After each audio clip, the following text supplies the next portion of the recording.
All right, I'm back with David Azizi from the law offices of David Azizi, and we're going to do one more casual question right before the 2014 year rings in. And this is a question I think a lot of people have. I know I've had quite some times. These laws are changing all the time. I mean, we've got healthcare laws, you have personal injury laws. All these laws are changing at all times, David. Do they change consistently in the personal injury industry? How do you stay up to date, and what should someone do if they don't really understand the law? Okay. Well, as far as answering your question, do the laws change? Yes. In a year, usually there's some laws that come about that change your area of field. It could be from the legislature, it could be from the courts where they're interpreting a certain area of the law and saying, well, this is how you need to decide this particular area. So to answer your question, yes, laws change every year and you got to keep update with it.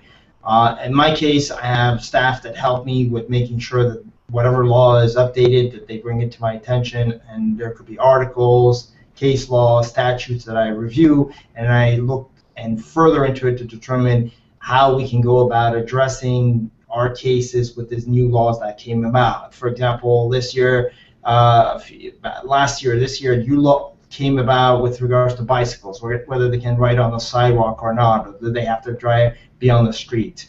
That having been said, there's also conventions that I attend to where all these new laws are addressed and brought about and discussed, and the plaintiffs group, the bar, decides and discusses how there are ways to address these new laws, what we need to do to make sure our case is handled properly so we can get the client the maximum compensation and any rights that they have are not taken advantage of.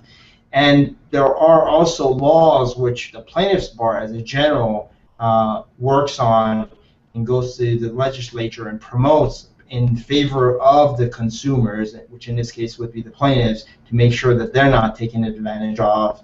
And so to answer your question, yes, there's laws, and I keep up on all of them to make sure that when a client has a right or there's something affecting their case, that I'm aware of it and I represent them to the best of my ability. And that's very, very good information, because anyone out there who works in an industry that is ever changing, you just don't have enough time. So those of you out there who have been through a personal injury or something has happened, make sure to contact the law offices of David Azizi. A lot of us like to do our own research, but sometimes it's just not worth it. Trust me, I think we've all been in a position where it's easier to hire a professional, someone who's been through that situation. So the phone number will be in the information below as well as in the YouTube video. And thank you for your time, David. All right, thank you.